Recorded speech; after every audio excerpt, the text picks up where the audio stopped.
大家好，我们养蝴蝶兰养好根是非常关键的，只有把根养好了、养旺了，那么叶片呢才能够长得旺，后期开花也容易多了。但是怎么才能够养好根呢？今天教大家4个小技巧。首先，第一个就是根系的住所一定要适合这个根系生长才行。那么首先呢，这个植料一定要疏松透气。如果是用水苔种的话呢，至少1年要更换1次水苔。特别是这个植料里面一定不能含有太多的病菌，病菌过多也会造成这个根系出现腐烂的情况。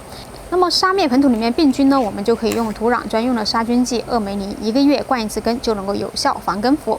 第二个方法就是用肥，蝴蝶兰生长过程中用肥的是非常关键的，因为叶片进行光合作用，积蓄光合产物了，它是需要这个肥料的。肥料是叶片进行光合作用非常关键的一步。那么如果肥不足，它虽然可能也会长根，但是这个根呢可能养得不旺。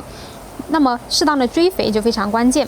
如果你实在不懂用肥，最简单的办法就是在盆土里面撒上1把磨肥，1年撒上1次就足够。